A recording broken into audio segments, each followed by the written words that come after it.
All right. It's whatever. I'm sure if people are subscribed, they'll jump in whenever Scoop is not giving away something. So when did he go on? We are live right now. 9 o'clock. He goes on at 9.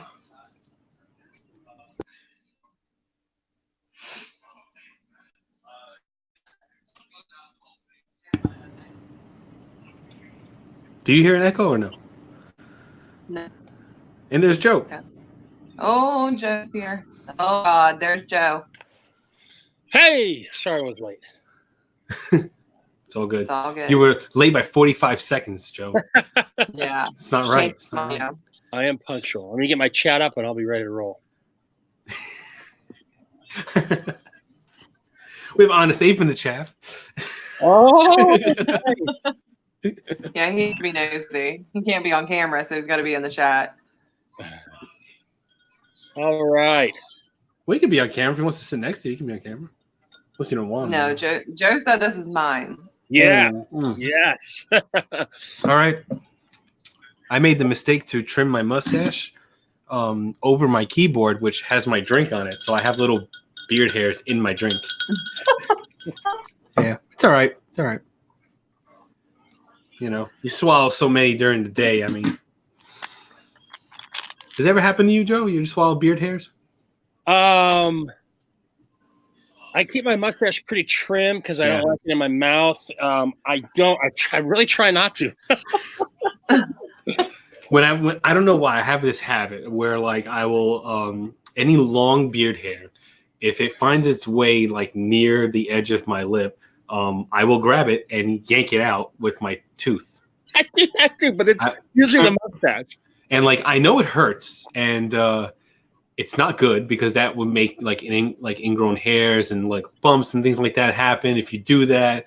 But it's just a bad habit I have. It's like biting your nails, you know? Yeah.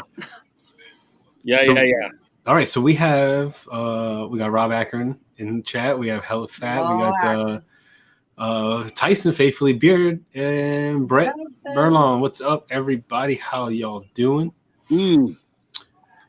Okay. I guess what you got in beard today, Joe? What was I wearing today? I was wearing Brocat whiskey and tobacco. I've been wearing Humidor all day today. I just put a little refresher in. It smells so good. It smells like you're walking into a cigar shop. In a good way. In a good way. I know that Rob likes to be very original and inventive, but you guys don't really have a tobacco-forward scent that I can think of off the top of my head. Sherlock's our tobacco scent. Yeah, okay, right, because it's the cherry tobacco. My bad, you're right. Yeah. That's why I bought it.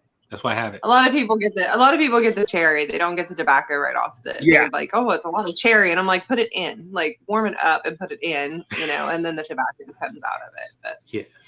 I will say I don't like a lot of cherry scented stuff. Like I like fresh cherries, but cherry flavored things or scented things I don't like. Of the cherry tobacco, and I probably smell like 4 or 5 of the cherry tobaccos I smell. I think your guys is the best because that cherry is like, it doesn't smell medicinal. It's just kind of sweet, you know, and inviting. Yeah. Have you tried that Blessed Bear from Lone Bear? I love it. One, but I didn't get that one. No. Oh, we got the Faithful Bear. Is that what it's called? Tyson's one. Yeah. And then we got Blessed Beard Blessed Bear, and I mean, it's very cherry. Like I when I open it, I think of like a cherry Jolly Rancher or something, but it's very, very cherry. But I love it. Johnny, you got the Tyson combo, the Tyson collab, but you didn't get the Blessed Beards collab. Right? I got the Faithful Bear, and I love that Faithful Bear. I love that, man. That's it's black. There's no scent like that. There's no scent like Faithful Bear. Mine's still in the box. I really yet to open. I've got like 6 or 7 Black Friday boxes I haven't opened yet, including Honest Apes, because I re-upped on some. Dutch, and then I got the last ape scent that I want to try. It was one of the oldies. It was one of the president ones, I think. So you guys need to produce me some more scents, Audra. I'm ready. I'm ready for the new line. Do you have Frosty? Frosty is not one of the Frosty and Custer both, and I've smelt Custer at Acker's house. And Frosty, they're just both, I think, vibes that I wouldn't like. Although I'm starting to like more foodly things than I would have thought I would a year ago. So I might try it. I might snag it before it goes away again. Yeah, better snag it while it's there. If nothing else, it'll smell great in your diffuser. So, might make the kids all hungry or something, but it'll smell great in the diffuser. It's fun playing with the ratios and the companies because Ape by far crushes the diffuser. I can put less Ape into the diffuser. Last thing I did was the Honey Fits. I was commenting with Rob about this, and I put I usually go 2 droppers per half thing, or 1 to 2 droppers per half quart of the 1 quart diffuser. So I went with like 2.5 of Ape, and it just went all the way out into the hall. I mean, it was Honey Fits all up and down, which I loved. And most of the kids loved. Not everyone loved it, but I was like, yeah, I love it. But and then some companies I'll put 3 droppers in and you barely get a whiff at all. So it's pretty interesting how it's just like it is in beer. Like it doesn't change much, that strength and stuff. Yeah. Buttercream peppermint. Okay. Oh, he's telling Brett the profile. Yeah, I know for everyone when it came back out this year was really crazy that it was coming back out. Frosty? Yeah. Oh my God. But all year round, it's like everybody gets real excited come October and November. We have Harvest Moon year round. And people get real excited about Harvest Moon, even though it's on site all the time. But, fall time comes around and that's what it's for. But, come October, November, everybody's like, all amped up for it. But all year round, we get messages. Like, where's Frosty? What happened to Frosty? It's like, well, it's seasonal. We only have it out for probably a month and a half, 2 months. Yeah, I thought Harvest Moon was seasonal too. I didn't realize you guys carried it all year. Yeah, we care. Well, it's been so popular. I mean, Frosty is too, but it's just one of those scents that it's like, oh no, we want to make that one of our, make that a seasonal scent. And so that's how we kind of left it. And then, it's a lot of women, a ton of women are constantly like, I need more balm. And it's, we don't have any, sorry, Wow. It's like this year, we upped the ante and made a Frosty wash. So, people can get the oil, the balm, and the wash now. But speaking of which, babe, you got to get that bundle together so I can take it to work tomorrow. But sorry, one of my coworkers is her husband's got a beard and he's very familiar with us, and she's like, he wants the Frosty. So she ordered the whole set from us. But I wear our oils. I have whatever oil we have between us and Crusher, Barbu,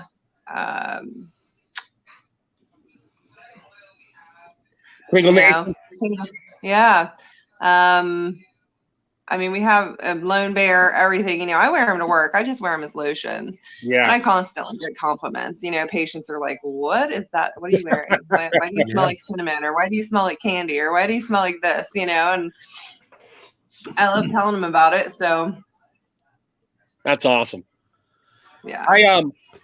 Harvest Moon was the last, outside of the one I just purchased. It was the last scent. When I smelled it at Acker's, I was kind of like, there's something that comes out initially that was a little strong for me. It took me to my 3rd wear of it till I was like, okay, I'm done with this scent. Because the first one I was like, The second one it grew. I threw it in the diffuser a day, and then I wore it a 3rd time, and I was like, okay, I dig this scent. That's the first. It's probably the clove. Yeah, maybe it is. I don't think it really matters like what fraction, what ratio it is with clove. If you throw clove in anything, like that's going to be one of the strongest scents that comes out. But fortunately, like the apple, the cinnamon, the nutmeg and stuff, that all kind of tones it down once it's warmed up and endeared for a little bit. Yeah. So that's a plus. So hold on, let me check our comments really quick. I know we got 13 in the house. Yes. Outstanding.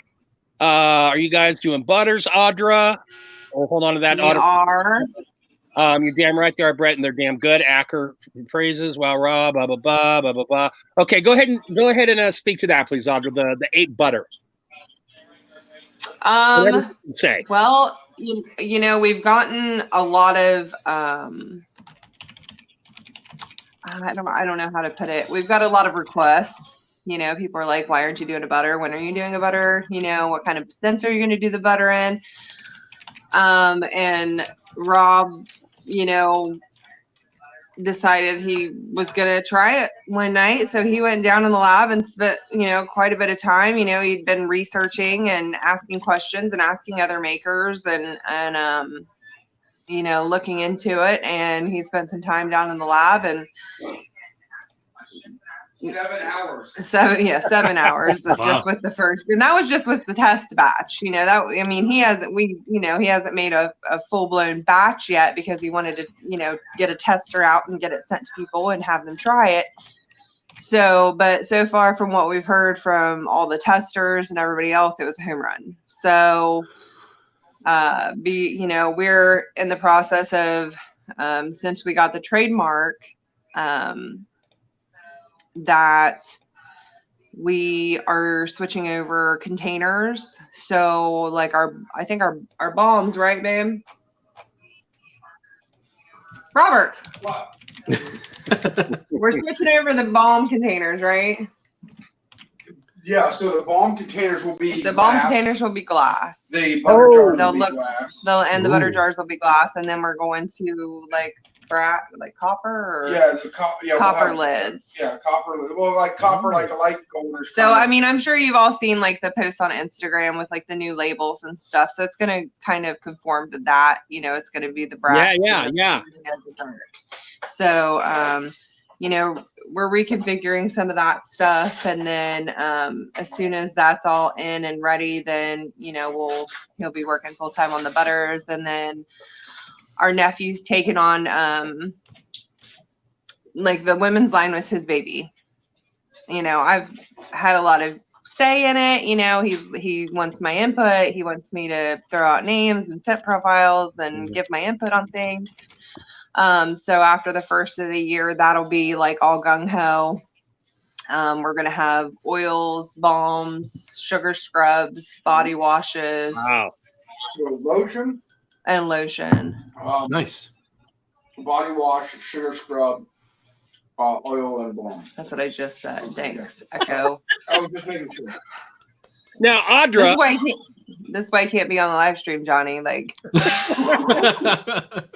Now tell me. Now I find this kind of interesting because I'm like, okay, lotion, and then you said oils and balms. So for a woman, when are you using the oil versus when are you using the balm? Where are you using okay, it? so me and Han Yocker have this big ongoing like running joke. Well, Okay. Acker's all mad at me because, well, no, Rob was mad at me. Acker thinks it's funny, but when we went down to North Carolina and we visited with Acker and Crusher, Acker gave us Han Yocker's Brown County. Yeah. So he was like, oh, here, you know, and I'm like, oh, these tins are like perfect if you want to rub them on your heel. So I took the lid off and rubbed it on my heel. And Rob's like, are you effing kidding me? No, I Like, didn't even get to He use didn't even it. get to use it. So it's mine now. But I keep telling Han Yager every time he posts something about Brown County, I'm like, pancakes. And he was like, because it smells like pancakes. I mean, I don't know if you have Brown I do, County sitting I do. close by, but if you whip it, it smells like warm pancakes Oh, and wow. maple syrup. That's what it Hmm. smells like. So I'm like, it smells Now like it smells like feet. No, it doesn't. Sweet. My feet. Feet pancakes. Feet pancakes. So, I mean, cuticles, women use it a lot. You know, like the balm is great for, you know, especially, you know, with the weather changing and stuff, everything dries out so much easier. And cuticles, hands, feet. I use oils. I know a lot of women like Tiffany, one of our, Wayne's wife, she uses oils in her hair. You know, when she gets out of the shower, she puts it on her hair because her hair is really long. I don't do that because my hair gets greasy too easily, but I'm going to get Hayden. okay. And but I use it on my skin just as a lotion instead of, you know, I get out of the shower and I put some on my legs and I put some on my arms, and I smell like whatever I put on for the rest of the night or day or whatever, depends on what I'm working or whatnot. But so that's what I mean. Hey, where are your keys? You park behind me.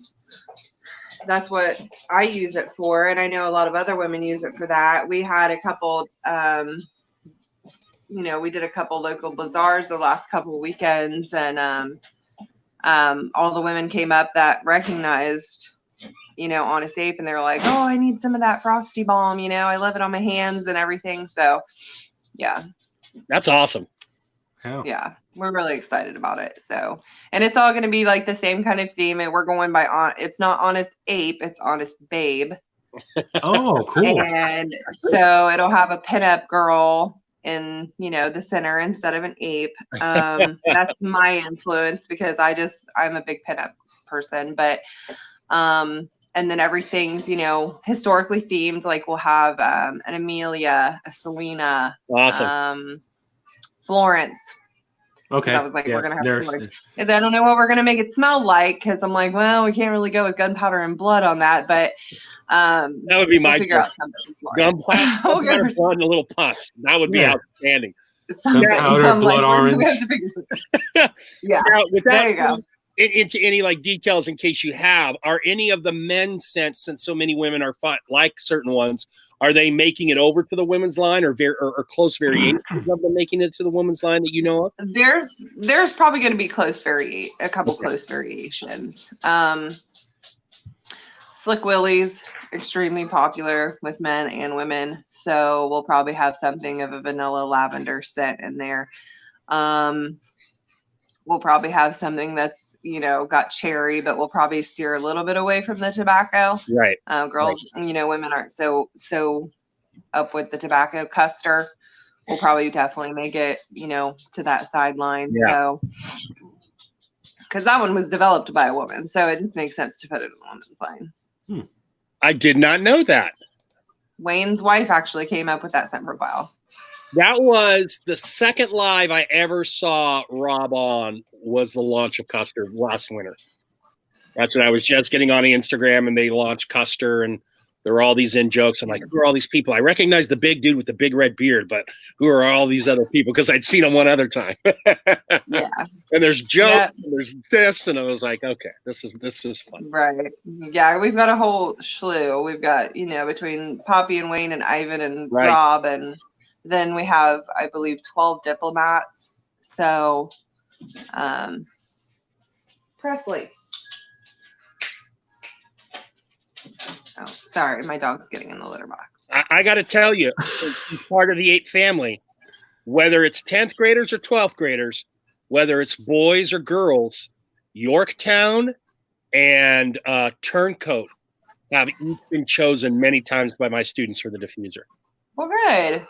We're really proud of Papito for coming up with that, and we're really happy to be part of,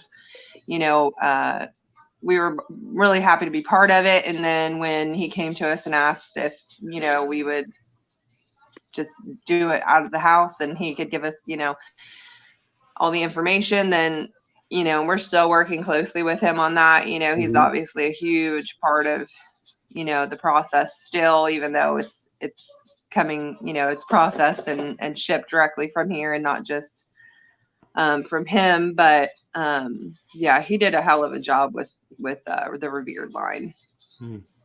Yeah, we get the compliments on it. So yeah, that's I think it's been in the diffuser more than it's been in my beard.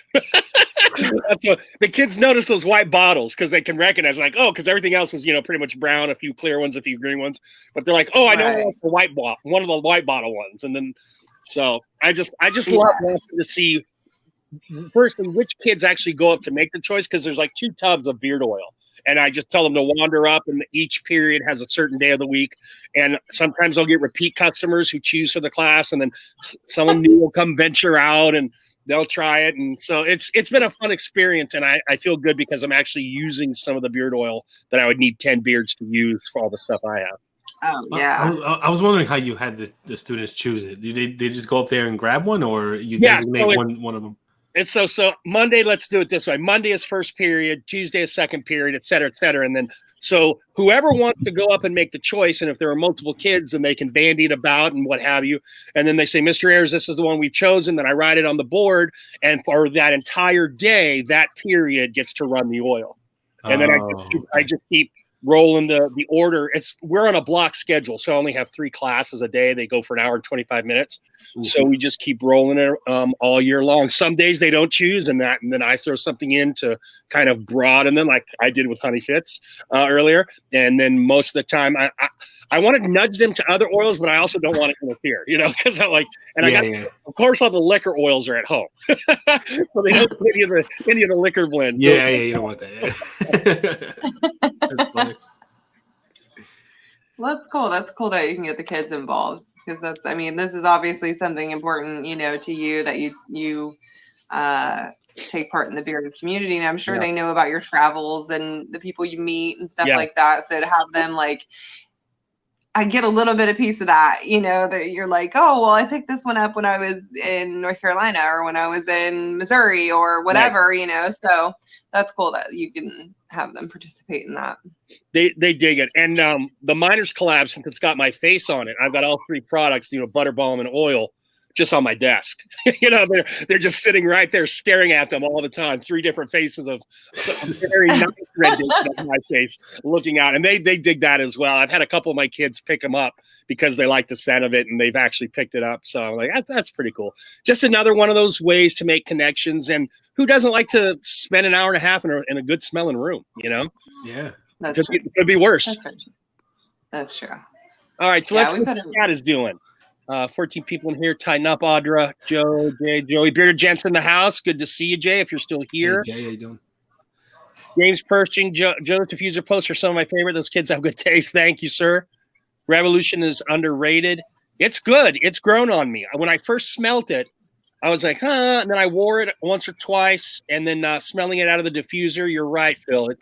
It's an underrated scent. What the third one is the one I don't know, because I don't. It's Turncoat, Revolution, and Yorktown. York. Okay. Revolution's underrated. I have Yorktown. I thought Phil was talking about Yorktown. I do not have Revolution. No. So I don't know that one. Yeah, a lot of people tend to go for the Turncoat and Yorktown. We sell a lot of those, but Revolution, kind of just hangs around, and some people buy all 3 of them and just get the whole shebang, and then but a lot of people come back for Turncoat and Yorktown. I think it's a sour apple. Yeah, honestly do. I love that one. I'm like, it's something about the sour apple that I really enjoy, and it's not that Revolution isn't a great scent. It's just I think I lean more toward fruity kind of scent. So. And I like pepper, and it has pepper in there as well. It's actually got a really interesting eclectic mixture of goodies in there. Right. Because we had a beard company that I won from a while back, and it was a pepper scent, and I was like, there's no way I could wear this. Yeah. There's no way I would let Rob wear it, because it was like I picked up my pepper shaker, opened the lid, and shoved it up my nose. There's no way I could smell it all the time. It just was not pleasing to me whatsoever. So I congratulate Lone Bear, because their blackberries, that's all it is black pepper. That's the scent. But it doesn't smell like that. No, it's a I don't mind theirs. No, I don't either, and I really like it. But yeah, I know what you mean. Sometimes, and I've heard it's a tough scent to work with, because it is so, out there and in your face kind of stuff. Right. So, Audra, tell us a little bit. Of course, you recently became a registered nurse. Tell us a little bit about that whole, where are you working in the hospital? What's your specialty? I don't even know the right vocabulary for all this, but give us a little insight on the nursing life. Nursing life is good. It's stressful. I worked for 6 years as a phlebotomist. Oh, okay. So I drew blood. Oh, I got my license. Yeah. Yeah. And I realized, I worked nights for most of those 6 years, and I became very close with the doctors, the nurses, the techs, and everything. So I realized that phlebotomy is, I am not the favorite person in the hospital.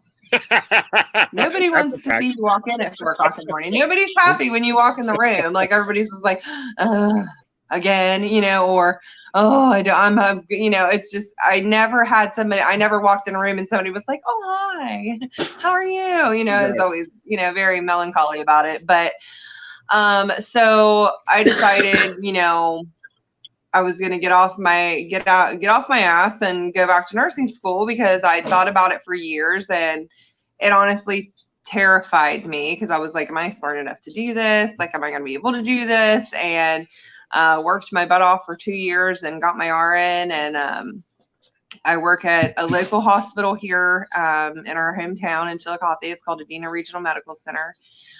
I'm not sure how many beds we have in the hospital. I think we have somewhere around 300 beds in the hospital. So it's a decent sized hospital.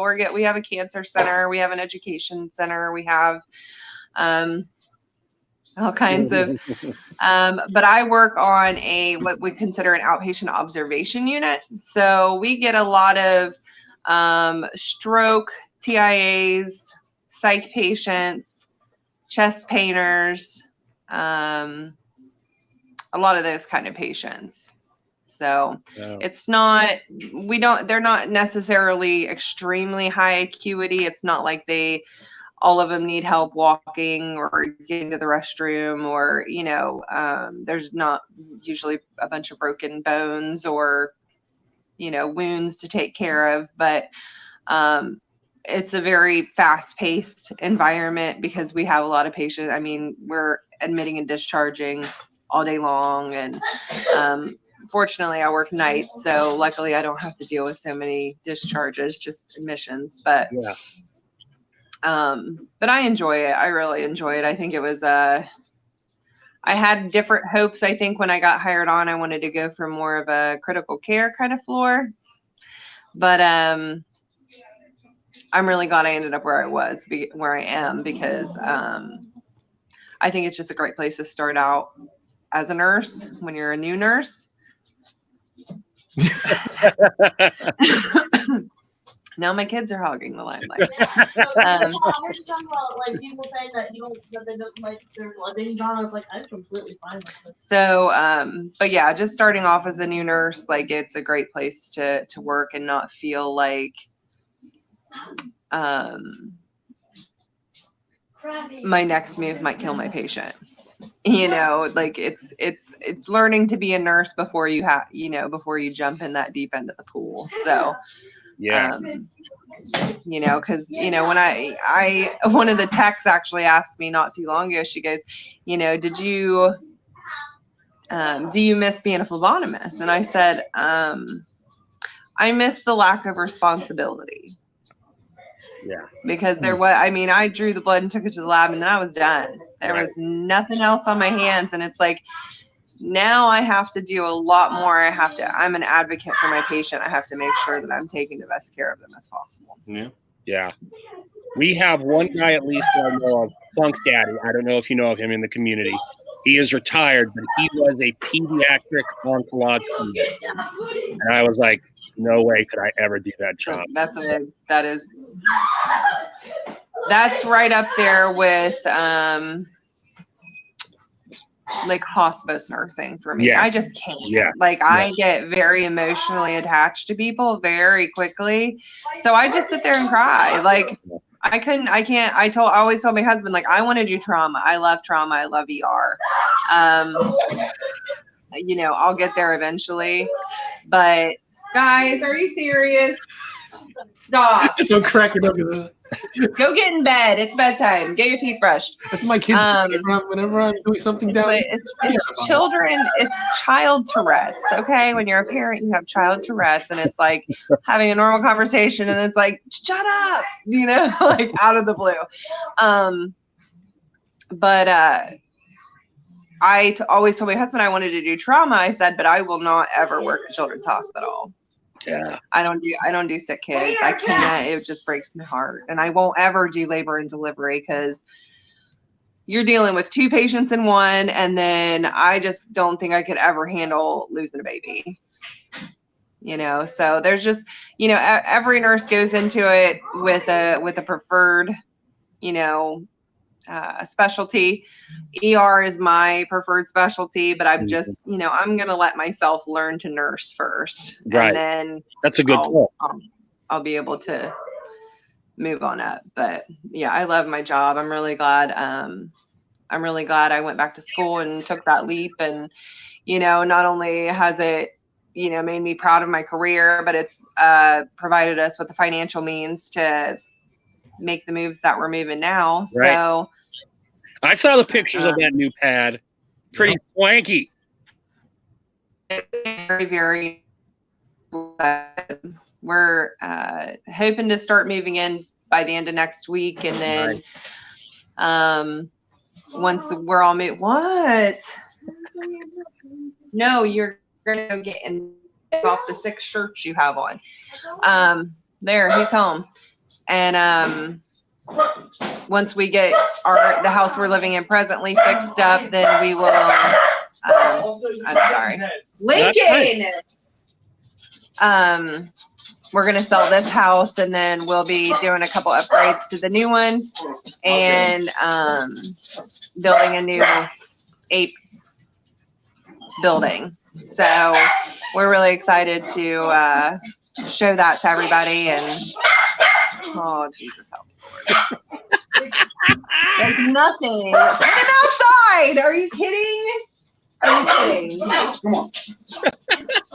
Like, even when you're not on the live stream, you steal the thunder. Like, I don't get it. I'm so stealing it. I don't get it. Between the dogs and the children, like, I haven't had to not tell somebody to be quiet. Totally apologize, guys. It's bedtime, thank God. So. Everybody's all right. I have one last question for you, Audra, and this goes to literature kind of. The first time I ever heard of Chillicothe, Ohio, was in this series of books, and I want to know if this name, since you live there, if you've ever heard of this name as a character, Archie Goodwin. Have you ever heard that name before as a character? I can't say that I have.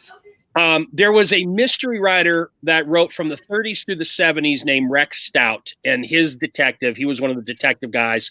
His detective was Nero Wolfe, who was this big, fat, eccentric guy who grew orchids and never left his house. And he had a henchman, a sidekick, if you will, who did all the legwork for him, who was named Archie Goodwin and who was from Chillicothe, Ohio. So I didn't know if perhaps he had a little statue in the town or something, any kind of recognition. He might, and I just don't know about it, but I'll have to look up that name when we get done. I don't know. I mean, it's hard to tell. Chillicothe has a ton of history. So, I mean, there's just so much history here. We were the first capital of Ohio. So, I mean, just all kinds of stuff happened locally. So I'll have to look up that name and see if it pops up someplace. Awesome. Johnny. Archie Goodwin. Yeah. Why does that sound familiar? I don't know if you know about it, and I don't, and I'm from here. There's a problem. Did you have questions for Audra? I know you had mentioned a topic we might discuss in our beard therapy chat. Was that a joke, or did you want to get into that? Hold on, let me see if that was a joke or not. No, the phone chat, not the YouTube chat, right? You want me to say what it was that you were thinking of discussing? Yeah, refresh my memory. Sorry. It had to do with left and right hands. Oh no, we're not talking about that. Now I want to know. No, oh my God, Jesus Christ! You're just gonna leave me hanging, like, especially with Johnny's reaction to that. I want to know what it is now. No. we were talking about like how some companies like review, not review, but like how they prefer their products to be reviewed, and I was like, depending on where they're sitting, do companies care like whether they use their left or the right hand to show the product?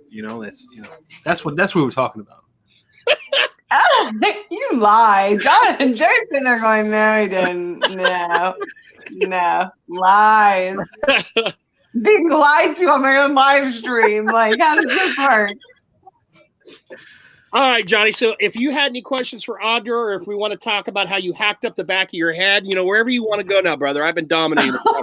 I may need stitches. I feel like I need some I don't think I need stitches, though. It doesn't look like you need stitches. I have a flap. I have a flap in the back of my head. Scalp skin is pretty tough. Scalp skin is pretty tough. Yeah, I'm pretty sure like I didn't go down to the skull. Well, why don't you pull off that Band-Aid, get real close to the camera, and let Audra have a look at it. She can tell you if you need stitches. You know how long it took me to like the X down, right? It's like I had to use my phone and I had to put my Band-Aid with one hand and I had no one to help me. My kids are too small. Quick look at the chat room real quick. Sheriff Johnny, how's your flap? Okay, so there's Phil asking how your flap is. Flap. James Pershing, don't know how I never ended up in the ER at Adina. Hey, everyone. You've got the mom yelled down, Audra, says James Pershing. Brett says he misses Ohio. James knew some Stouts and Wolves from Chillicothe. I don't know where Rex Stout was actually from, James. I just know that Archie was from there. And Brett Berlin said something about ambidextrous beating off. See, that's where I thought it was going. Well, if Johnny might have a but I just wasn't going to say anything, and then Johnny came up with a good line of bullshit, but it was a line of bullshit. So, Sure. I don't know. I love watching Johnny. Just have a little bit of red in his face. How did Brett know that? Did you tell him? I just the damn thing, brother. But you just outed yourself. I didn't say anything. I'm just like outed yourself. I'm flabbergasted that he knew that. He's not a dumb guy. I guess it's kind of like.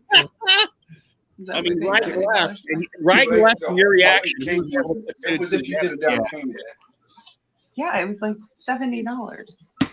Sorry. That was a down So payment. I wanted to say a couple things, Johnny, if you're not going to. But Black Friday stuff, even though I haven't opened hardly any of it, the thing that I did open that I'm very excited about was my Nag Champa soaps. I dig the scent of Nag Champa. For those who don't know, it's an Indian incense. So it's got a very incensey vibe to it. And Man Cave has it in a soap. It's one of those cool kind of gnarly, multicolored, not evenly cut kind of, that's his design, which I dig. I don't like the clean. I don't mind having the kind of edges to it and everything. And I know you had tried some of his soap before. I've been using the Nag Champa for about 3 or 4 days, and I'm a big fan. I did not understand. Is he frozen? No. I'm like, Johnny's just like sitting there not moving at like an inch. And I'm like, did he freeze? And then I have a bunch of other things that I need to open. You better get on it, buddy. I know it. I need to. It's just been. I don't know how you people, like all these people are like, oh, I have so much beard mail to open. And I'm like, how do you not open it? Like I open it as soon as I like get it out of the mailbox. And it's not even my beard oil. Like I'm just nosy and I want to know what it is. Owners out there. They're like, hey, how'd you like your stuff? I'm like, I haven't really opened it yet. So, It depends on what it is. Sometimes, like, I'll get an email saying a package is at my door, and I'll tell like my boss, I'm like, I need to go home real quick, and I run home and I get it, and then I'll do like an unboxing in the car, like as soon as I get it. And then you pull a Rob Acker, like that's what you do. That's what Rob Acker does on his lunch breaks. He goes home and gets his beard mail and then opens it in the car. Yes. If I'm excited for it, like when that new Legends, Elite, the J Hustle stuff, when that comes in, I'm gonna run home and grab it because I want to smell that so good. And and sometimes I'll like I'll get packages sent to me, and I'm like, oh, I don't know what that is, and I'll wait, I'll sit there for a little bit, for a couple of hours, and then like I'll get it the same day, but like I never let it go a day, only because I'm curious. Yeah. Joe lets them stock up for like weeks at a time. I'm actually kind of smart because like you can, like I did with that Black Friday haul video I did, has got so much so many views. It's like unbelievable. Like I didn't think that was gonna get that many views, and it's in there. I mean, at this point, you should just wrap them and stick them under the tree, Joe. Like, you have Well, something there for the Christmas yeah. morning. Yeah, We're almost there, buddy.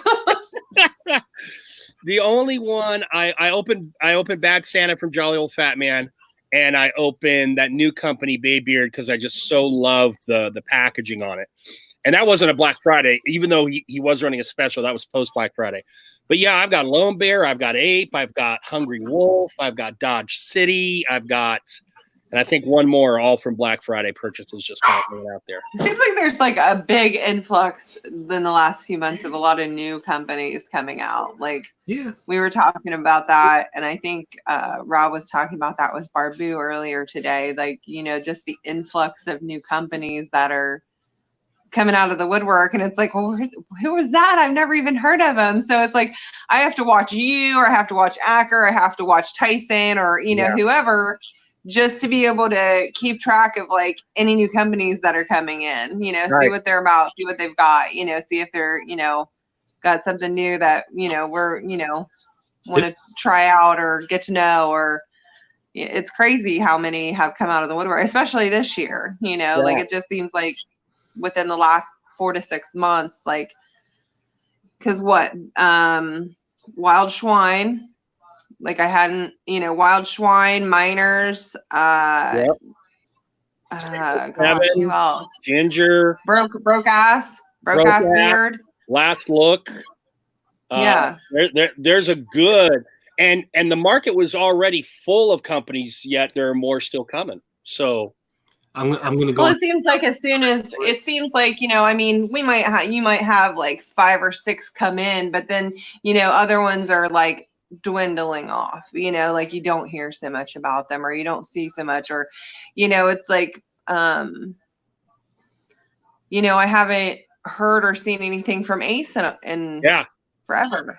Gone. And they're just off the map. And I'm like, because I just happened to look through one of our, I mean, God, our house is absolutely torn apart trying to move, but I found a thing, and I just happened to open it, and it had, you know, something that came in an Ace package that I had won. And then I was like, man, I haven't heard anything about Ace in a long time, now that I think about it, you know. So, and that kind of makes me sad, because I really like Tyler and Chris, but yeah, they just disappeared.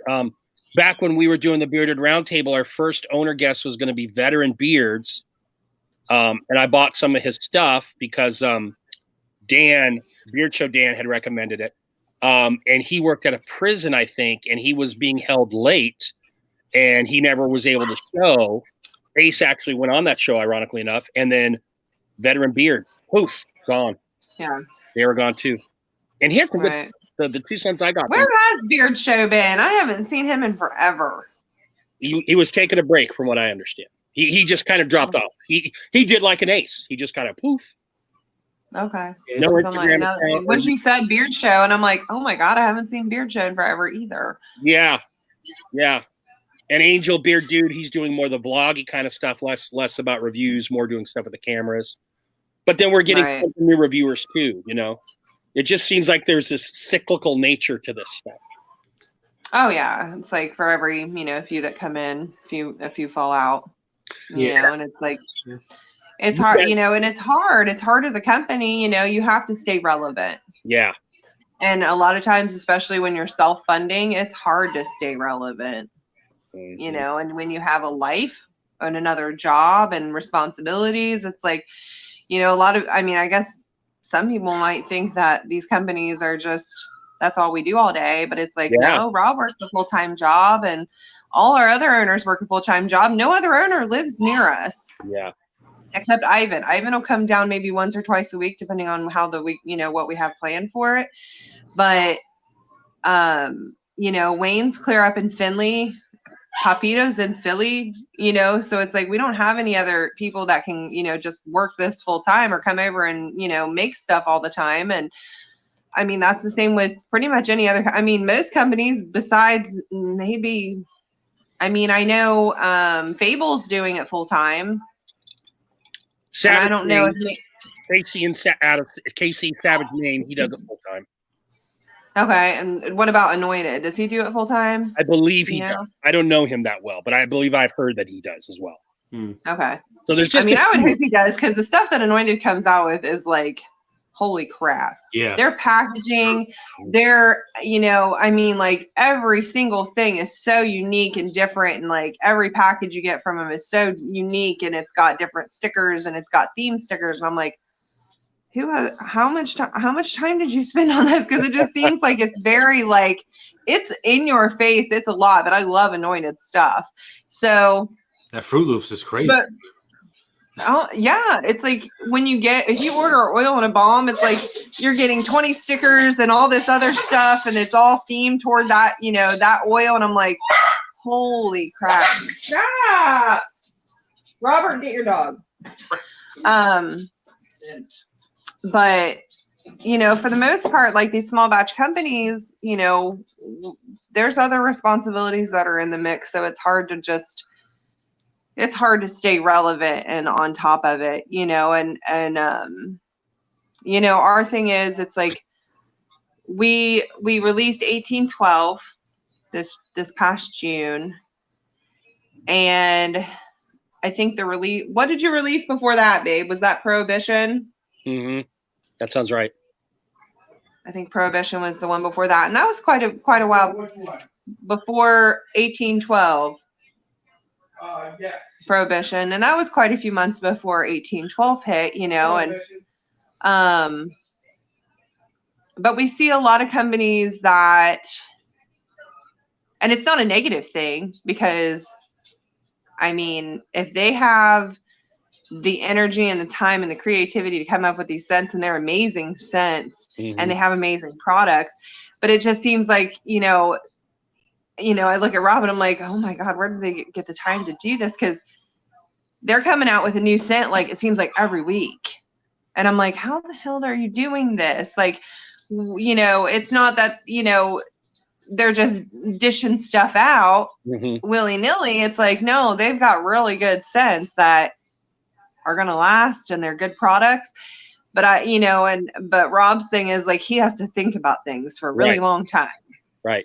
You know, and then plan it out, and then he has to sit down in the lab for hours and try out different ratios, and you know, and so that's why it takes months for us to put anything out. And Rob's thing is like, you know, well, it's suspenseful. We're building the suspense, you know, for the next great thing to come out, you know. So I think what's the next one, babe? Delta. He's watching the live stream, and his live stream is slower than ours. Instead of listening to me talk to him. Yeah. So the next one should be coming out is Delta Blues, which that was our nephew's baby. He spent a what? Springtime.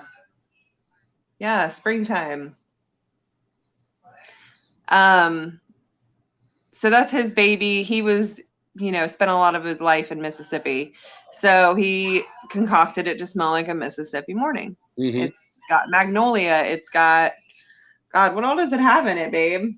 It's got magnolia and a few other things, and maybe fresh linen. I can't remember. Cotton, fresh cotton. Magnolia, honeysuckle, and fresh cotton. Whatever variant he was on in the late spring or summer of last year that Acker had, I was able to smell when I visited Acker's house. Which I really enjoyed. Yeah, that was the balm that Acker had. I don't know. Did Acker had the balm, right? Yeah, the balm. Yep. Because it was the medium hold, our first medium hold balm too. Yeah. So that's his baby. That'll probably be the next thing that comes out besides, you know, stuff with the women's line. So I had a question as I was thinking. We were talking about companies and reviewers and things like that. And as I have been doing this more and seeing people more, and I really empathize with all the companies. And to me, Ape is what I would call a pinnacle company. You guys, to me, are at the top of the mountain. All right.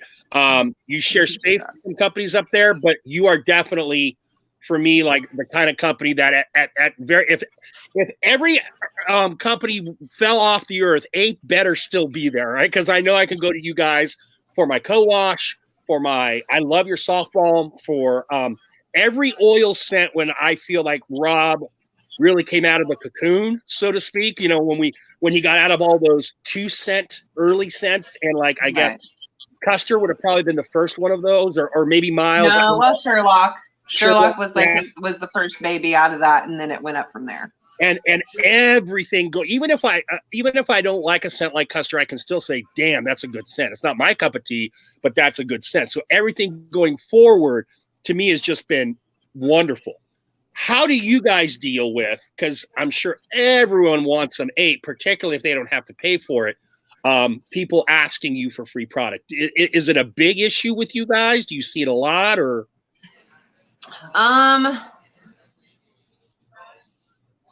I don't think we see it as much as we used to. My wife has no idea. Shut! Are you kidding?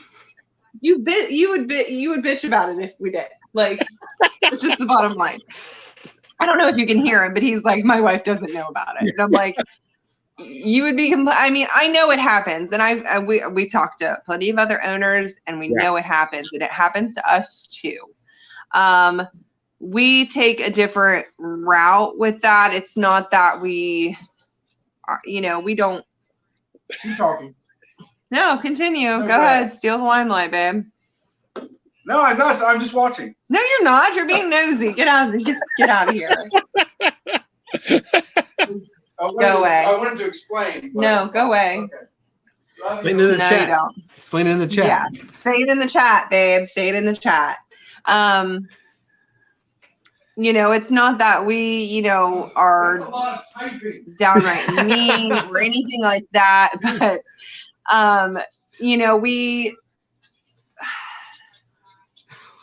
we don't feel like we need to just give our stuff away to get reviews. Right. No, Because I mean, like, Joe buys products and he reviews them.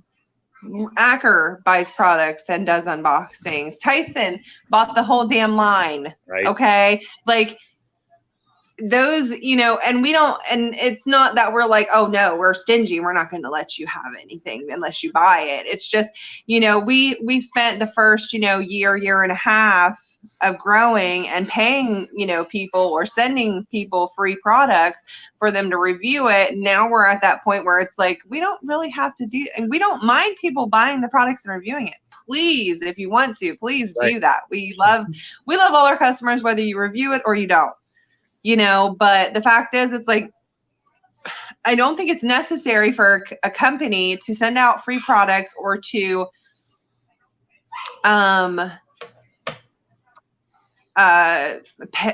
pay somebody to do a review when it's just, you get that feedback from all your customers anyway. We have customers every day that email us or post on the website or post on Instagram and say, I love the products, or that one wasn't for me, or, whatever. And we try to make every customer happy. We're not here to make reviewers happy. We're here to make customers happy.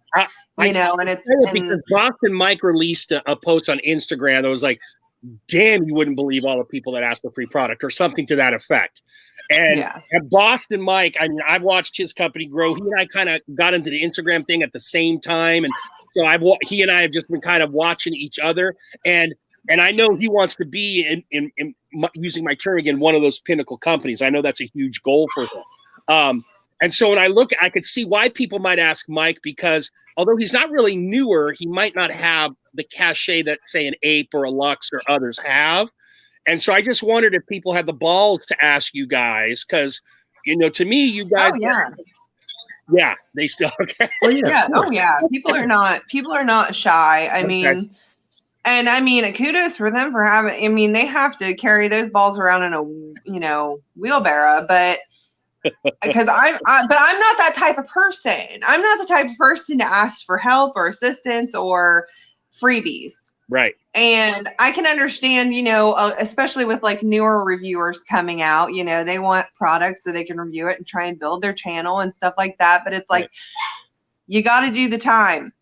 You got to put in the effort. You got to buy the products. It's if you don't put in you know, that's how you build a relationship with a company. It's not by just reviewing their products. It's, you know, honestly going in, looking at what they have, because I don't know that we've ever, I mean, unless we're releasing something specific or whatever, like it wasn't like somebody came in and they were like, you know, I'd really like to try that 10-cent Jimmy.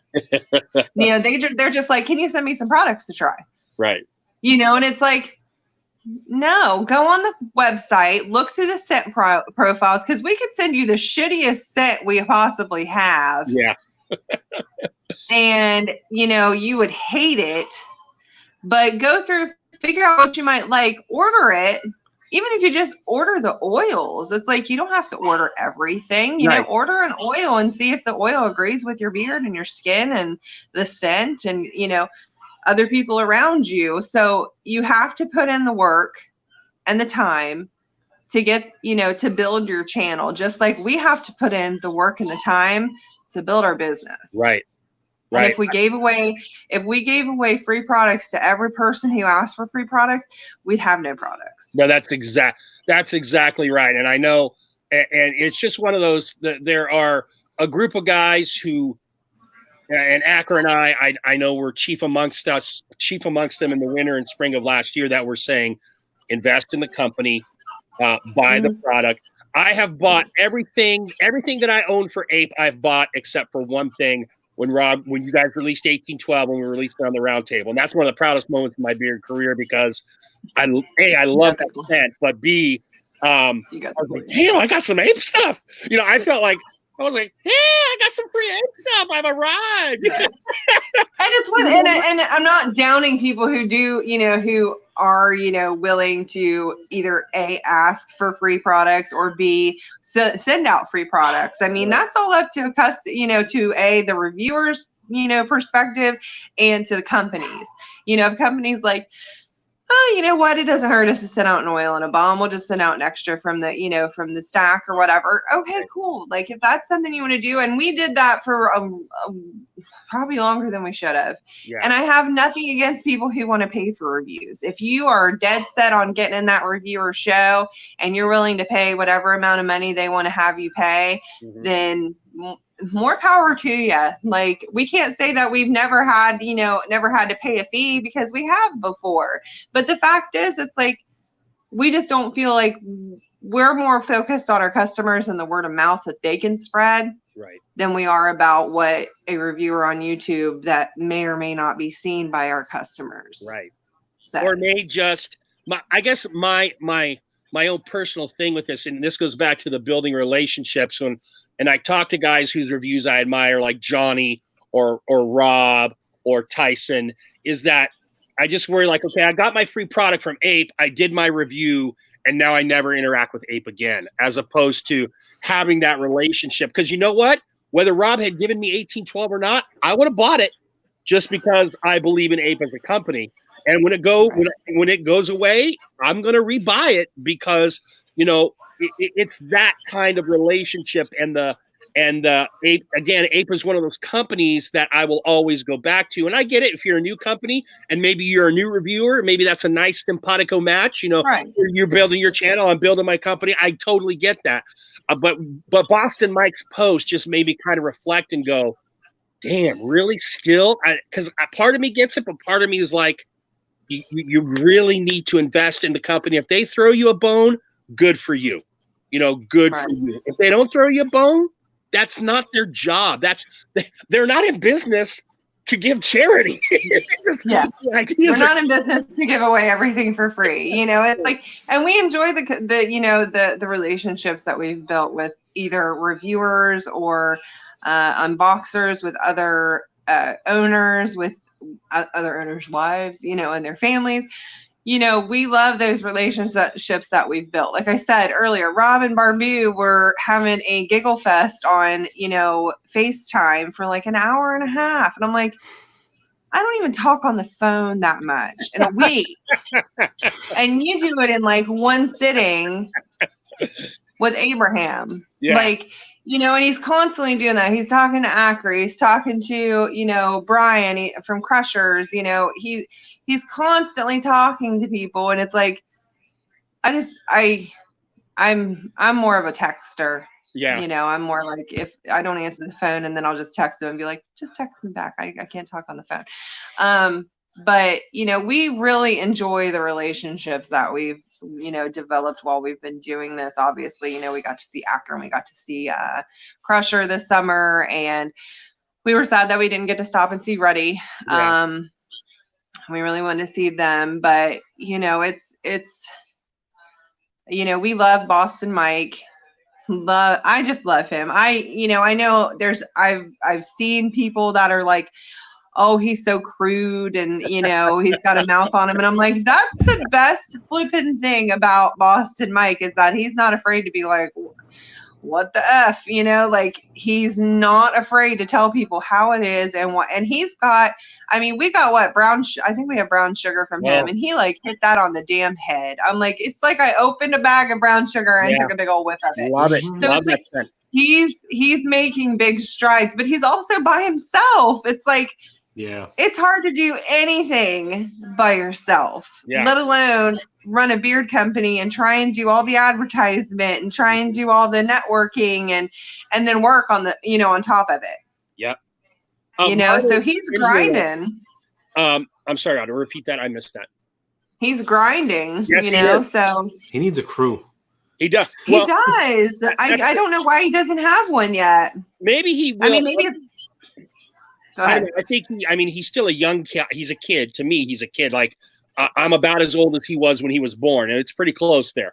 But I know with Miners has many owners, and they not only own the business, but they all take part in the construction of the scents, whether it's building the scent itself or being the test nose for the scent. And so they have produced a lot of scents because I think they have multiple bodies. You were saying, how do they do all this?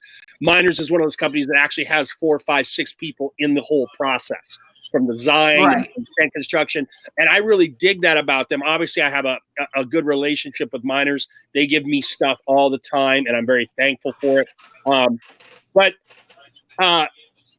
Okay, that's where it ends. I was going to say something that went off the tracks. Let's just be honest right now. Fuck it. Well, that's how it is, you know, like Papito's big on the advertisement and the marketing. Wayne is, you know, our tech guy. He's designing stuff on the back. He's doing the website, he's designing labels, helping design labels or at least get them set up for print and everything, you know, and Ivan's our logistics guy. So he's behind the scenes doing the ordering, making sure we have everything that we need, making sure that we have, you know, everything in stock, making sure it's updated on the website. You know, he's behind the scenes, and then Rob's, of course, the face of the ape, you know, because he can't be anywhere but the limelight. But he's a charismatic dude. He's a brat, dude. But are you kidding me right now? No, I'm gonna yell that. But yeah, I mean, there's multiple people involved. You know, there's a bunch of people in the background that Kanye, Jesus, West, Mr. West is in the building. I know. He's like, what about Kanye? And I'm like, yeah. He's like, yeah. This is what happened. No, I said I'm like Kanye with the limelight. Oh, he's like Kanye with the limelight. This is what happens. It's like there's a 30-second delay here. Yeah. So he's not listening to me in the kitchen talking to him directly. He's listening to me through the live stream. And see, I thought he was Go ahead, Andre. No, you're fine. I remember some months ago, a rapper, a musician, someone tweeted that they used Honest Ape. And I think it was someone from the rap community, because I remember Rob post or IG that they used Honest Ape. You know, it was some kind of celebrity, not a huge one, not Kanye-esque, but I was like, oh, that's pretty dang cool. You know, you got celebrity. Who was that, babe? Oh, they're not listening to hear me. There's only one rapper that we got that we sent stuff out to, and that was what is her name? I thought it was a guy. It was a guy, but he was touring with Snow the Product. Oh. It was he can't think of his name, but he was touring with Snow the Product, who Who's Snow the our Product? nephew and his girlfriend. It's an underground rapper. Oh, okay, all right. It's like that guy that died. I'm like, I have no idea who he is. She is an underground rapper. So. Meanwhile, Johnny, he was the most listened to artist of 2018 on Spotify. Was he really? Yeah, and I'd never heard of him. Never heard of him either. My twins, Who was it? Juice WRLD, the kid that just died in Chicago. Oh yeah. And my kid, it kills, it kills me because I'm like, I'm a nurse and I have to, I have to be empathetic and I have to be sympathetic and I am to an extent. But then I found out the story behind why he died and I'm like, I am not so empathetic and sympathetic anymore. You took a whole bunch of Percocet because you had a crap ton of contraband on you and you thought swallowing just the Percocet was going to save you between all the guns and drugs and everything else on your plane. Like, no, you didn't really help yourself there. So I'm with you there, Audra. I'm with you there. Oh, so he caused his own death. Don't have. Yeah, because he OD'd on prescription pills that he had like all these guns, illegal guns. He had all these illegal drugs and everything else on this private plane. Well, the pilot called it in to the police when they were getting ready to land. So the police showed up. So he thought swallowing the Percocet was going to help him. It's like, no, then he knew what he was doing. He committed suicide. 70 pounds of weed. He had 70 pounds of weed plus all these illegal guns on board. Vacuum sealed bags of weed that totaled to 70 pounds in the luggage, packed away in the luggage. Yeah. So he committed suicide rather than going to jail then. Well, no, he thought he was trying to save himself from getting arrested. And I'm like, I don't think it was like with the intention of like, I'm going to swallow these to kill myself. I think it was the intention of let me swallow these and hide the evidence. And it's like, come on, you swallow them in a bag. You're going to stop breathing altogether. By hand, like, Lord have mercy. You can't swallow 70 Percocet. At least prescription ones. This is what happens when you don't finish high school, kids. Exactly. Okay. Yeah. Did you say put it in your keister? It's like the same thing. If you take a bottle of Tylenol, like you may die. You know. Rob said you ain't keister and 70 pounds of weed. No, you're not going to keister 70 pounds of weed. That is a fact. Although I think Cat has posted a video too of someone who could have keistered at least half of it. Oh God, what are you guys doing in your private? What's up with that pilot? Why is the pilot calling that in? Because the pilot was like, these guys, he probably thought he was going to get murdered between the, huge bodyguards and all the illegal guns on board. They're probably like, oh, we'll just kill you and hide the evidence. Yeah, I wouldn't call that in. I'm just scared for my life. I'll just shut up and just fly the plane. Hey, the Kardashians could have keistered all of it. I'm just saying. I love that in Rob Smith's vocabulary, keistered is a verb. I never use that other than, firstly, the word comes from like the 1930s anyway, so it's pretty old school. But then to say, it could be keistered, that is fantastic. Yeah, I'm telling you. Hey, shove and run, It's like shove and run. Just they're just drug mules. That's what the Kardashians are. That's why their butts are so lumpy. If you ever see like the way they really look, their butts really look, they're all lumpy and weird shaped. It makes sense. They have shapers. They've got Spanx on, Johnny. No, it's not. Nobody looks like that. It's when they're wearing their bikinis and stuff like that. You can see like it's like an unnatural shape. It's not even attractive. Johnny, listen, because that's the effects. That's the effects from shoving all the drugs in your ass over time. That's what happens. I agree. I wholly agree. That's actually a couple kilos sitting in there. That's not, silicone. Keistered. Oh shit! I'm gonna start using that.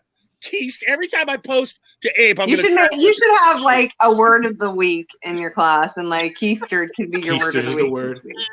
You could have your oil of the day and your word of the week. But then they go online and they figure out like why is it the word of the week? And like, oh God, he was talking about what is it? What's the Urban Dictionary? They're like, what's keistered? And then they find out what keistered is. And you're like, then they're telling their parents, and they're like, History Earth said this was the word of the day, and then you're getting phone calls and emails from concerned parents. Please don't talk about my brother's wife. Phil, control yourself. Well, Phil That was- had a video back in September that is still one of my all-time favorite posts of him. Which one? Of a rather large woman on a beach doing some very sexual dance moves, and then she's joined by a rather large dude, and they then have mock sex, doggy style, on the beach while people are going crazy all around. Then the dude leaves, and the girl keeps dancing and stuff. Then she lies on her back and starts doing stuff. And the guy returns, and then they have like mock missionary sex on the sand. It is the craziest fucking video, but I absolutely love it. If you have not seen it, go to Halifax, September 2019. It's in there somewhere. It is a damn Oh my video. God. September 20. With all the stuff that Phil posts, it's hard to keep track because like It is. it's at least once a day that I'm like, oh my God. Like, Tonight, for me, it was the umpire vomiting. Man, that killed me. Oh, God. oh my God. I saw that and I was like, oh, he got hit in the nuts. Like, that's what happened. He wasn't just like randomly vomiting because he like reached between his legs and I'm like, yep, he got hit in the nuts. Like that poor guy, that probably sucks so bad. A lot came So out of bad. it. You know.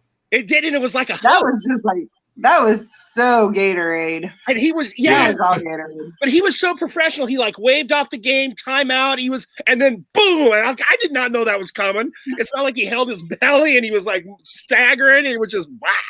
You know what's He weird? was very is that, calm about the whole situation. So. you know, he walked out into the middle of the field instead of walking towards the wall. Yeah. You know, and just like yeah. doing it into the Well, I back. think he was. I think where he was walking toward, because like what it looked like was he was walking toward like a dugout, because like they were right, like the batter and the catcher were both right there, so it looked like he was like walking toward a dugout or like trying to get out of the way. At least he wasn't puking on home plate. I mean, Oh yeah, the he was catcher. right back at it, but To watch the catcher once he sees that first stream go, he's gone. He's like, he's giving a fuck. he was done. He was like, I'm out. I can't do this anymore. Yeah, I if guess you wanna can do know- that when you're like, what is it, AAA or whatever. I'm like, I guess you can just walk out if you want to, but it was Anyone funny. in the chat who is still not following Helifat, you want to laugh and you want to look at nice female buttocks, keisters, if you will. Keisters. You want to see some keistering action there, then hit Phil. What did you say? He said keister. Ah. I'm sorry. Like the word of the day. I wish I had it like flashing on the screen. Keister. Right. Oh, hello. Oh, send it to Johnny. Oh, my God, Johnny, he's going to send you the beach link. We've Oh, got I to can just react grab to it. that. He's so excited. Joe's so excited about this. It's probably the most disturbing, like, roast voyeurism that you'll ever I experience. gotta screen it first. I don't want to get. Let me see. There's no nakedness. There's no nudity. But a lot And of there's no like penetration that is obvious. Oh yeah, anyway, of course. but- It wouldn't make it through the. the man and the woman are large enough that it would be hard to tell anyway. There's a lot of movement of flesh that would need to occur. Yeah. And I can say that because I'm a fat man. Don't anyone else know? Or I might take umbrage. Umbrage. All right. Well, Johnny is doing that. Let me check it. Oh, yeah, Acker. He also posted a Yeah Buoy one. That was pretty good. The cat. Oh. Yeah. Yeah. Well hydrated. It's a lot of scrolling. No shit. Otter, when I was in North Yeah. Carolina, we had been in Chattanooga for a week, and then we went to North Carolina. For me, Chattanooga was the busy part of vacation where I did a lot. Carolina was me just sitting on my ass. Or in the case of, we always get a jacuzzi tub, and I sat in the jacuzzi tub, and I told Phil, I said, I'm just going to scroll back in the tub with some beer and just watch your shit, because I had just recently started following him. Shortly after the release of 1812, actually, as he was in the chat that night. And I did. I sat in my tub for like an hour, and I went back a year and a half clicking on every damn thing. God, that was fun. That's a great way to spend a night with some liquor of choice and just going into hell, deep dive in Helifat, if you will, but not keep. Oh my drinking God. for God's sake. You made that sound so dirty too. Yeah. There's a hot tub, So Well, dirty. We're not going to talk about the whole asshole tanning yet either. That's been a topic before. Yeah, that's Yeah, weird. asshole tanning. Yeah. Usually you're bleaching the asshole, not tanning it. Oh, they're sunning it, like putting it in the sun. It's weird. Why? It's actually the perineum that they're sunning. Why? Okay. Because there's a very wacky girl in California who says that there's all this kind of new age health benefits, 30 seconds at least, but no more than 5 minutes. Hike your ass up and just let the sun beat down.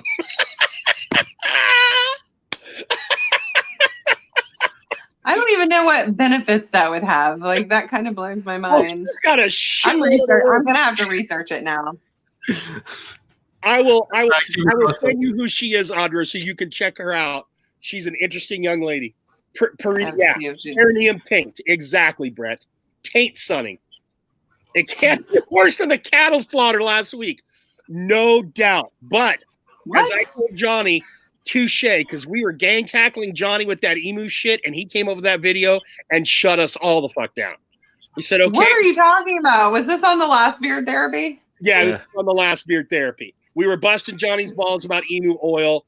Johnny said, all right, and then he threw up some cattle slaughtering video. Wow, Johnny, I could not watch that. That escalated quickly. Yeah, it was. It wasn't even that hardcore either. It was just them moving the cow from one area to the other. It was hardcore. It wasn't. It like wasn't there's even levels. This isn't porn. It's not like softcore cattle. Cattle murder and hardcore. Like yeah, there's definitely hardcore. If you want to see it, I'll show you. No, I don't even know. We have had Keith Shelton's amputated finger on our airwaves. Okay, that was awesome. Though. We have had talk of fecal transplants on our airwaves. That was all on one show, mind you. That was a hell of a night. And then we have cow slaughter. Usually it's funny stuff, but sometimes we get a little dark. Oh dear! How far am I scrolling down here, man? I can't be worse than the cattle slaughter. It's a lifestyle. Yeah, have you not seen? Are you still looking for the video? Yeah. I thought you sent it to him. September, Johnny. I think September. Oh crap! I'm all the way in February. Jesus Christ! All right. My God. What does the thumbnail look like? Well, I don't know. I guess it would be a beach.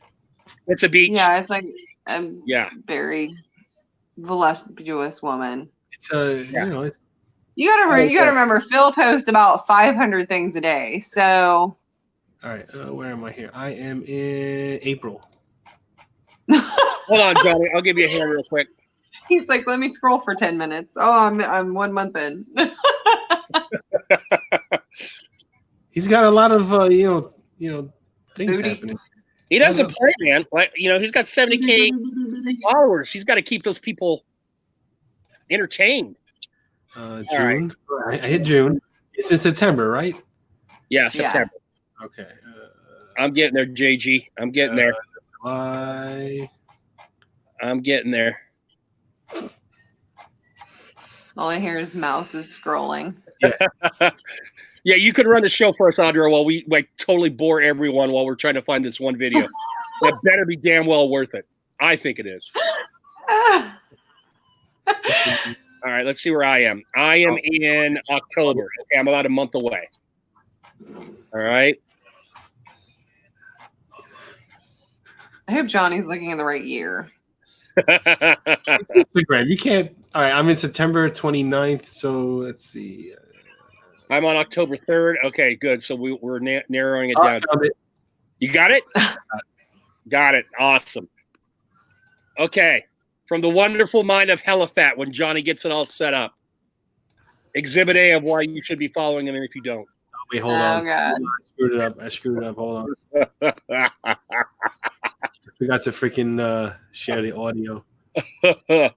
James Pershing said they escorted the cow with a noose. There we go.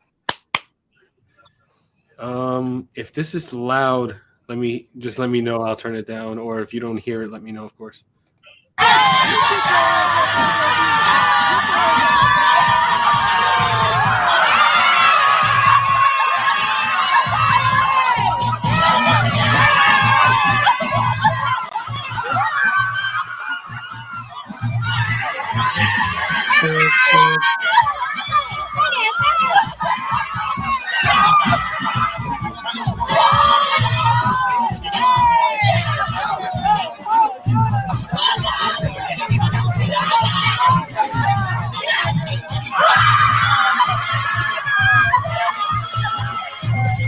I love how the guy with the dreads is like all up in their business.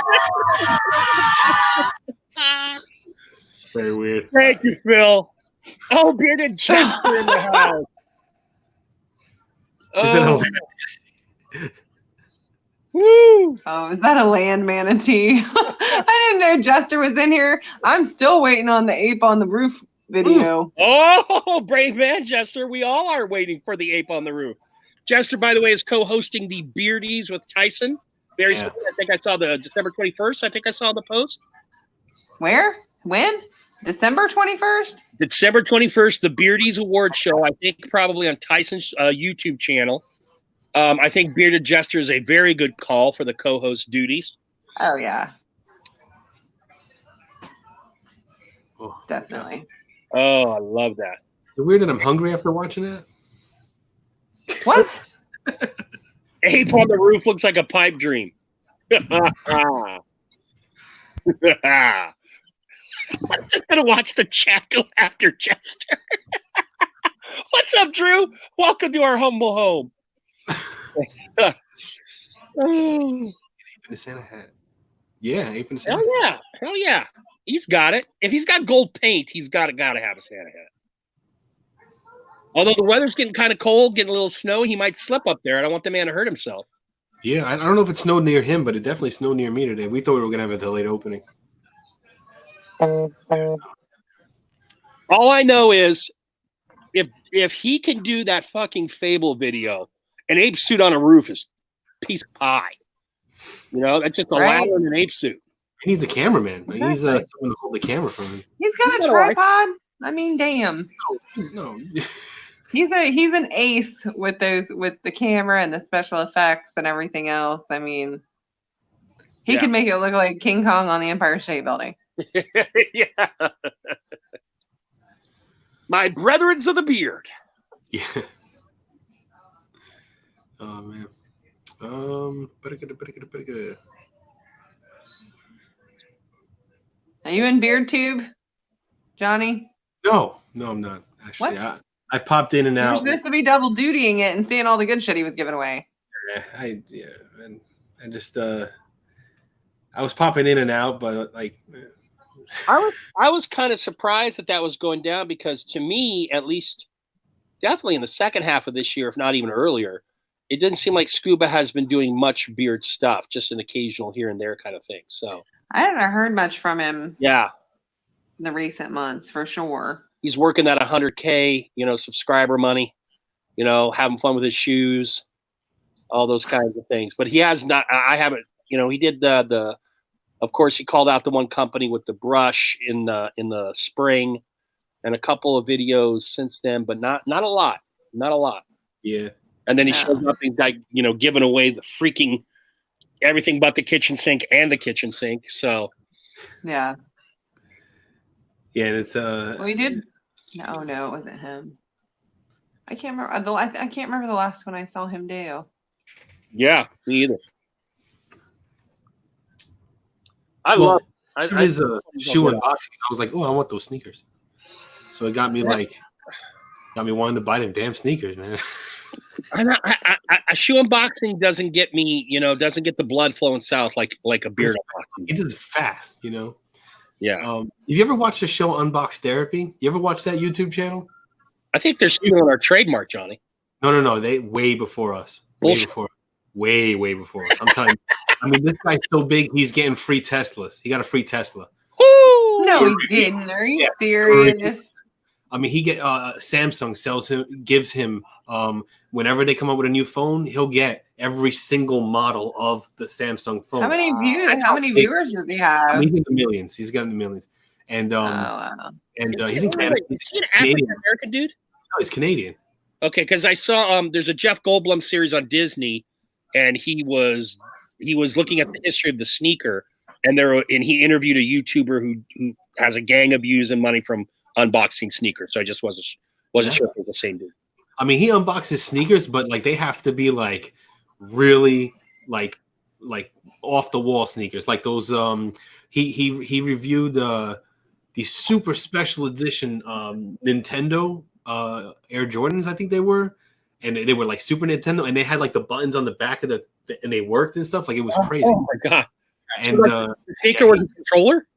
no, they didn't work as a controller, but like they worked, like they moved. You know, you can push them with that. They were like they're like shoes that you never ever wear. Like you never wear these shoes. Right. They're just like trophy pieces kind of thing. And then he reviews like the most expensive phones like imaginable. There's like $7,000 iPhones and like because they're made out of gold and it's insane. Like the stuff he unboxes is crazy. He's like That's that. That must be like. iPhone.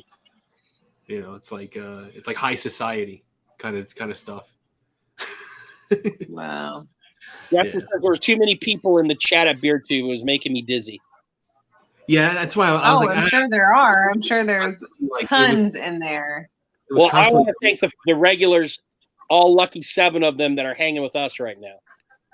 Yeah, I appreciate that. Well, it's 10, Johnny. What do you want to do? I'm talking way too much. Let's see. Audra, how's your comic book knowledge?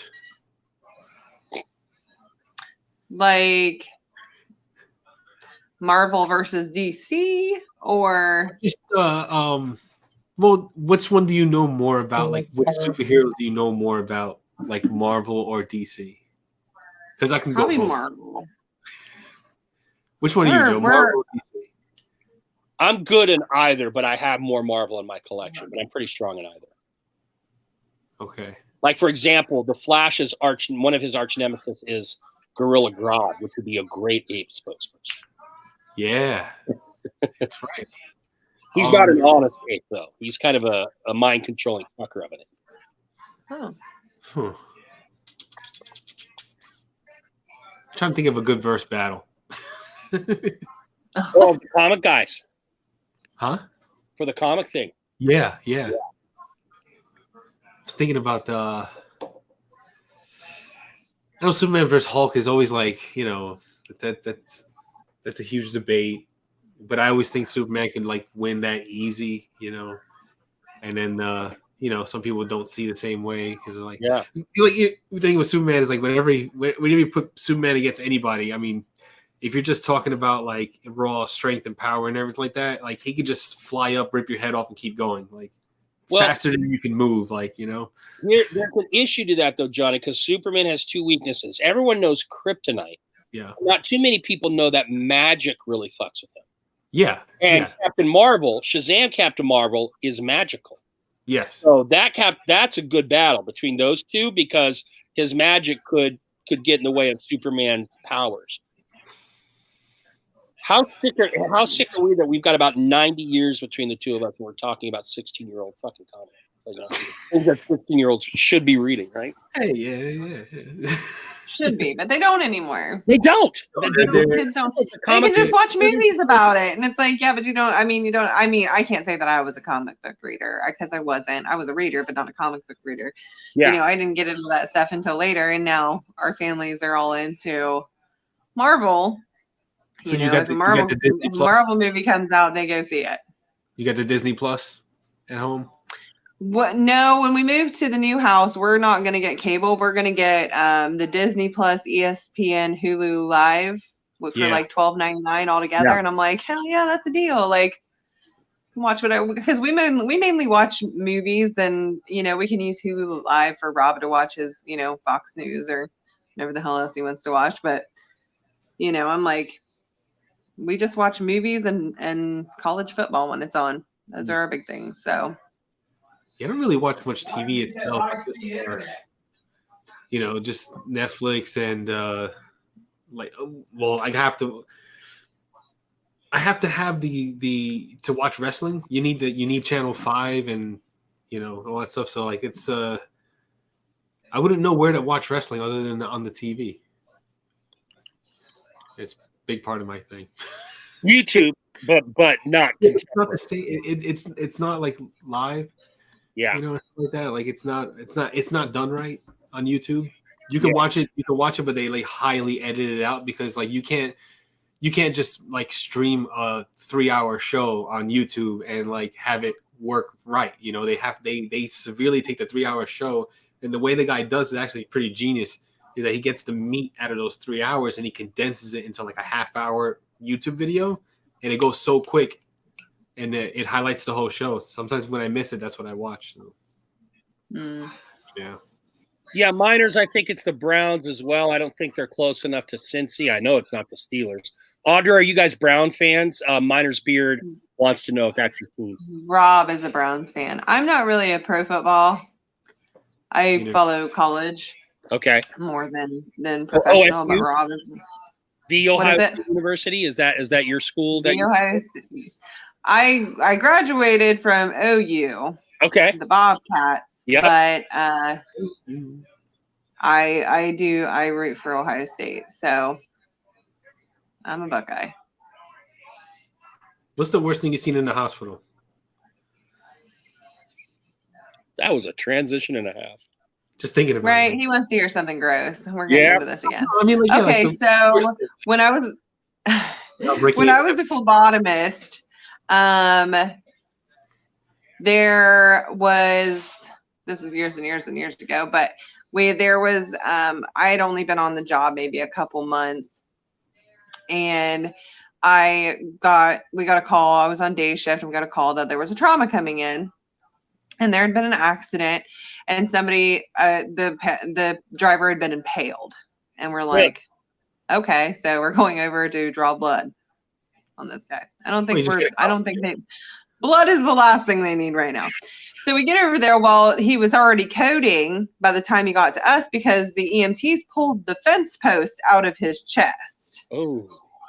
And I mean, like, fence post out of his chest. Wow. And it's like, well, yeah, he's coding. You took away the only thing that was holding him together. So they roll him in, and they start cutting up his sleeves. It looks like a water balloon hit the floor of just blood. And they get his right side cut up to his chest, and they cut up his shirt, and this whole side of his chest falls off. You can see all the organs because he completely been screwed. I'm like, well, I don't think they need us. Did he live? Did he die? Oh God, no. He had no blood left in his body. Oh wow. So yeah. I mean, I know you would, based on my limited knowledge, I know you got to remove that fence post, but doesn't that also help in keeping the blood flows stopped, kind of? Yeah. Okay. Like, I don't think that all of this is gone, like, how do you save that person? Like, no, you know, by the time they got him from the car, and of course there was jaws of life and everything else involved. By the time they got him from the car, got the fence post out of him, and got him in the squad, he was gone. Like, they're like, oh, he's coding. And I'm like, yeah, because you took away the fence post. Wow. Like, there was going to be no saving him anyway. Like, I mean, it literally went all the way through, and it was a big fence post. See, that's one of my fears, because I watched Final Destination, and that scarred me for life. You know what I'm talking about, the highway scene in Final Destination with a log? You never follow a logging truck, ever. My God, and that's not even an option. Any truck that has anything, pipes, those rebar. Oh, rebars. Yeah. Anything that can impale you. Like, I change lanes. I slow down. I let it keep going. And it's a horrible fear of that coming loose and going right through the windshield at me. And it's horrible. Oh my God. Speaking of irrational fears, I was driving the other night, and I don't even know what I was doing. I think my fear's rational. Yeah. When the day we closed on the house, I was up for like 30 hours because I worked the night before. And then when I got off work, we took my mom and my brother, because they were in town, to see the new house. And then we had to go sign for the new house. And then we had to pick up a U-Haul to go pick up furniture up in Columbus, which is about 40, an hour's drive from us, and then drive home. And this was all spanned from, the night before to probably 10 o'clock at night. So I was up about 31 hours before I finally got to go to bed. And we stopped and grabbed some dinner because the kids hadn't eaten. We hadn't eaten. And I was just like, I just want to shower and sleep. That's all I want to do. But we grabbed some Burger King, and I was eating a sandwich driving home. And suddenly I got this irrational fear in my head. I'm like, what if like a deer runs in front of me? And your automatic reaction is to, and I'm eating, so I won't die because I hit a deer. I'll die because it choked on my own food because a deer ran in front of me. So now I have this like irrational fear of eating when I'm driving. So I don't want to like scare myself into choking. So I'm like, that's the dumbest thing. Why do I like, it's just, it sounds so dumb, but in your head it makes sense. And I'm like, I really need to, I think it was because I was sleep deprived. Yeah. So I just came up with something completely. I didn't tell Rob. Rob was in the car with me, but I'm just sitting there eating this cheeseburger. Like, okay, I don't want to. Nobody run out in front of me. I don't want to choke and die. Like that was my main concern. Well, that's why we don't let the kids eat on the bus, because that's a real concern of ours. Like, if a kid is eating on the bus and they start to choke, it's like, holy crap, like that's not too far off as a fear wise, Yeah. But it never crossed my mind before. And Rob's sitting in there going, that's stupid. Then he chokes. But he also thought this house had ghosts forever. So I'm a believer of ghosts. Well, yeah, I am a believer of ghosts. Don't get me wrong. Yeah. But there was a night where we do not have ghosts anymore. They went away. And we were, the windows and the doors are open, and it's an older house. It's an old house. Yeah. It causes doors to click open or click shut and whatever. And I'm sitting out in the living room. Rob's back in bed, and like the next thing I hear is babe. And no, some bitch is haunted. I'm telling you right now. You got me. And he's like, and I walked back there, and he was like, "You need to come to bed." I'm like, "Why?" And he was like, "Well, that door keeps opening and closing." I said, "Because all the damn windows in the house are open, so the wind shifting through is causing it to open." But he's like, "No, it's a ghost." He was convinced like my grandparents were still here, and I'm like, "Well, they probably are." Yeah, it wouldn't surprise me one bit. Did they die in the house? It's my grandparents' house. So when we first, my mom inherited it, and she wasn't gonna live in it, so she let me live in it, and then I moved that guy in, what? I'm right here. So you don't act like I'm here. I'm talking directly to you, and you're waiting for it to come through the live stream. I don't know why. I don't either, because you have selective hearing. Anyway, but when we first started cleaning it up, cleaning everything out and getting things moved out and getting making changes or whatever, there was weird things that would happen. Like the radio would be on in the living room to the local channel, and then all of a sudden it'd go quiet. And I'd walk out, and it's like, okay, it's on, the volume's up, and then I'd have to wait a couple minutes or whatever, and it would come back on. Yeah. Turn it back on. And then stuff would fall in the basement randomly, but there was nothing on the floor. My parents would hear big bangs in the basement, thinking that something like a broom or something fell, and they'd go down there, and there's nothing. I swear someone's living in the fucking attic. There's nobody living in the attic. There's not even attic access. I creep you out with something else. You ever hear about the people that actually live in people's basements and attics, and the people who live in the house don't know that there's actual people living in there, and then they find out that you had a squatter in your house forever and you had no idea. I'm telling you, he's up there. You go up there, you find a bed and open cans of shit that they've been eating. Never heard of it. Yeah, you never heard, Joe. You never heard that? God, there's all kinds of news reports. People set up hidden cameras because they're like, okay, something's going on, and all these people come out of the attic, or they come out of this hidden door in the basement, and they're stealing canned goods or using the bathroom or doing something. It's creepy. It's super creepy. Remember that movie, Johnny? Which one? People under the stairs. Yeah, I saw that in the theater. Yeah, exactly. Now you're showing your age. I guess I am too. My oldest daughter, who's 21, when she was in 4th grade, she and I were big. We would watch the original Ghost Hunters TV show, The Taps, with Jason and Grant, and they sponsored a hunt at Buffalo Central Terminal, this old Art Deco train station in Buffalo, New York, which no longer is operative. And in the main building, the first 3 floors were there to be hunted. and it was a 5-hour thing, and we captured an EVP, which, if you don't know, it's an electronic voice phenomenon where something plays back on your recording device that you did not hear live. Right. So, and we there was a secondary ghost group there from Atlanta, and it just so happened the guy that was kind of assigned to our group was also an English teacher, and so he and I hit it off pretty well. And then I sent him my audio because they had all the very the software to amplify and take out side noises and all that jazz, and we went through and we debunked anything for possibly a mundane explanation for the EVP. So he determined that it was something that could not be explained from everything that was going on that night. We couldn't have a natural explaining. So Wow. that was pretty fun because you did it for 5 hours from 9 to 2 a.m.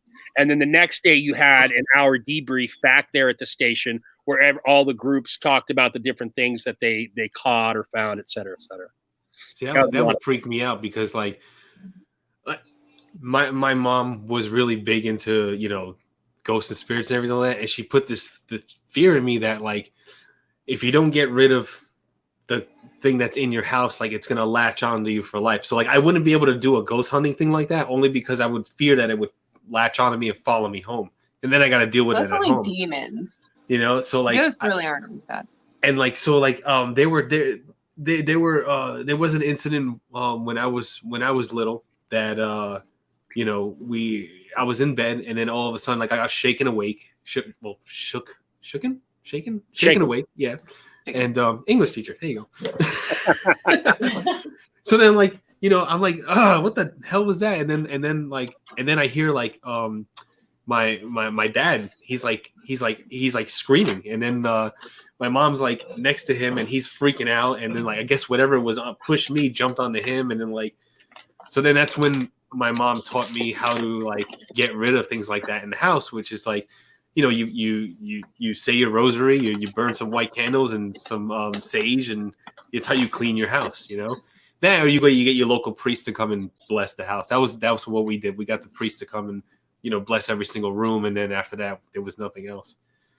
And but the scariest incident that ever happened to us was we lived in an apartment in Brooklyn where the owner's father had died. He hung himself in the room that was locked. They locked it for that purpose because he hung himself in the room. So there was a time where I'll never forget it. It's like it would never leave me for the rest of my life. I was very sick as a kid growing up. I had a lot of health problems, between asthma and like I had I have an undeveloped stomach. I had an undeveloped heart, but it grew into size for some, I don't know, something like that. And I was very sick, and I came out to the living room because there was a knock on the door. So my dad was in the shower, and when my mom goes to answer the door, like you do, when someone knocks on the door, and she goes to answer the door, and she unlocks it to go, put her face, but then the door like flew at her. So she caught the door, and she was like, someone's trying to break in. Like she's screaming for my dad. Someone's trying to break into the house or the apartment. And so she muscles the door forward, shuts it, and then I'm screaming like for my dad because he's in the bathroom right next to me. And then he's like, what? I said, someone's trying to break into the damn, to the apartment. And my mom's like, and they keep pushing her, and they pushing her. And so like when I look back at my mom, she's in the air, and the floor underneath her is curling. The linoleum is curling against the wall, and she's like in the air. She's in the air holding this door, and she's trying to hit the light for the hallway to open up, because there's a hallway into the front door where the apartment is. So she's hitting the light while she's holding the door, and she's hitting and the light's not going on because she wants to see, like she's getting pissed. So she wants to see who's behind this door because she's gonna kick his ass. So then what happens is that she slams the door shut, and then like she flips the light, and the light goes on, and she throws the door open like as fast as possible because she was like legit pissed, wanted to kill whoever was behind that door. She flips open the door, and there's nobody there at all. Meanwhile, the floor is curled up against the wall. She just finished fighting this thing back and forth, and then it was nothing there, like nothing at all. It was like That's freakiest creepy. moment ever in our lives. Yeah. I'd say. And if I sat my mom here next to me, she'll tell you exactly how I told it to you. Wow. Yeah, and my dad too. My dad was like, "Yeah, I remember that day. You were screaming for me, and I went and I saw the whole." He was really mad because he was like, "Now I have to redo this linoleum," you know. Like, He's yeah, like, it was I'm naked. I'm in a towel. Yeah. You're screaming for no reason. The linoleum's all tore up. I have yeah, to it's relay like the floor. it's Like, all damn curled it. up. Yeah, I gotta redo this whole thing, and then like, yeah, so like, yeah, that was like the freakiest thing ever happened to me. Joe, if you ever come to Ohio, like since we're talking about like creepy, like spiritual things,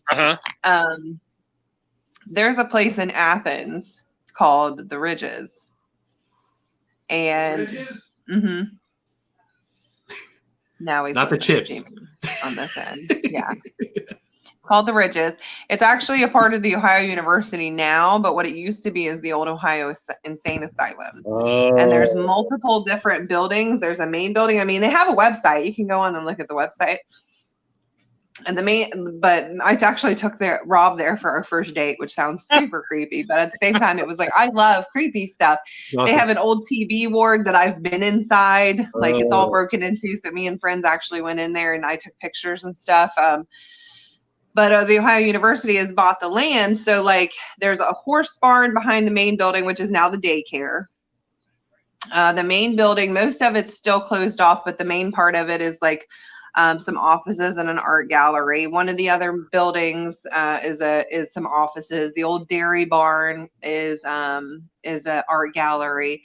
They've got all these old cemeteries around the property that are mostly numbered because back then they didn't, unless the family bought the headstone, you only got a patient number on your head on your headstone. Right. But it's got, I mean, as soon as you step foot on the grounds, it's super eerie. It's just like there's so much history there, and it was actually really self-sufficient. Most of the patients actually worked and produced things there, and I mean, it's got just so much history, but there's a lot of like gory. I mean, they were doing lobotomies and experiments and very violent. Mistreating patients and patients dying. And, I did a report on it when I was in earlier years of college, but, I just fell in love with the place because it's gorgeous. It's gorgeous to go hiking and walk around up there. Yes. But B, it's just super creepy. It's like you hear all these ghost stories. And I think TAPS or one of the ghosts, some ghost hunters came and actually did a night in the Ridges.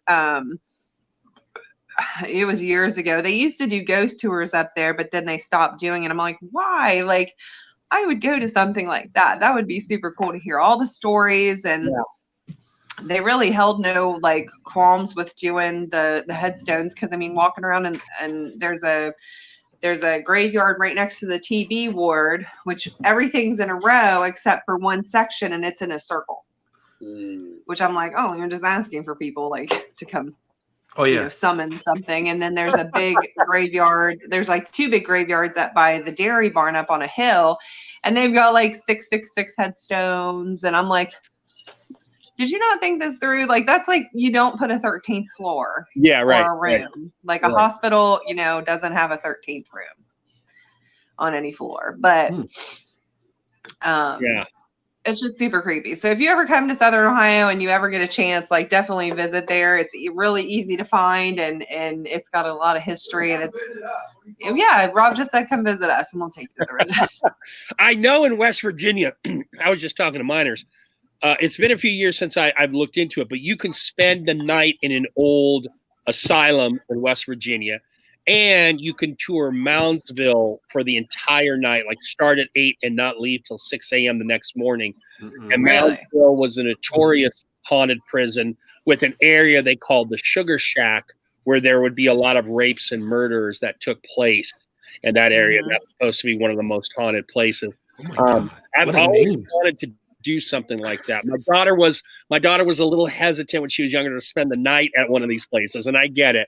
But I would so totally do that. Like just me and a couple buddies and doing our thing. I don't need to do it with a group. I don't need to do it on a tour. I just want to kind of do my own thing and freak out my own way, Right. I think I'd be okay in like a group. Yeah. I love like scary stuff. I'm not so big on like horror movies just because I think they build up the suspense too much. Yeah. But I love watching like what is it, Destination Fear and Ghost Hunters and First 48. The Dead Files Well, and stuff that's like really that. scary stuff. What is it? The First 48. You know. Oh, you just took a real life here, like. I mean, that's more scary than anything. Like, come on, man. Well, yeah, 'cause it's true, but After the first I 48 don't know, hours, that's they just give the up. kind I would love to do that kind of stuff, but I'm like, I don't think I could do it by myself. I definitely wouldn't want to be by myself. I'd want to go in a group and like Joe said, have our own little kind of freak out, not be pushed into a freak out by, some outsider, Right. But that was the nice thing about the ghost hunting group. Like they had like 5 or 6 groups of like 50. But once you got to a place, you could disperse. The problem was there was no fucking power anywhere in the building. So you had flashlights and you had cameras. I brought a digital recorder in case we got EVP. But where we caught the EVP, my daughter and I just kind of made a beeline for some offices. It was offices of the railroad. And we just kind of set up shop and started asking questions. And even though we were in a crowd of 50, the area was big enough that we never got even interrupted by other people coming into the little place that we were in. So that was kind of cool. Yeah. It's a fun. So did they give you like the equipment and stuff? No, but if you had your own, you could bring it in. Do you have your own ghost hunting equipment? No, just I bought the digital recorder just for that. I had a flashlight. That's all we went with. Because I wanted. I'm like, he's got all the equipment and we don't know about this. I'm gonna be real upset. I'm gonna need like the proton pack and the traps and.